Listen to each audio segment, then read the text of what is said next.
తొలిచూపు చాలంట చిత్తాన చిత్రంగా ప్రేమనేది పుట్టగా 10 మంది అంటుంటే విన్నాను ఇన్నాళ్ళు నమ్మలేదు బొత్తిగా ఆ కళ్ళలో ఆ నవ్వులో మహిమ ఏమిటో ఆ కాంతిలో ఈనాడే నా ఉదయమైనదో మదిసీమలో ఇన్ని మరుమల్లే గంధాలు మునుపెన్నడూ లేని మృదువైన గానాలు మొదటి బలపు కథలు తెలుపు గేయమై తీయగా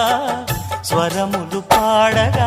ఏ స్వప్నలోకాల సౌందర్య రాశి నా ముందుకొచ్చింది కనువిందు చేసి ఏ నీలి మేఘాల సౌధాలు విడిచి ఈ నేల నడిచింది ఆ మెరుపు వచ్చి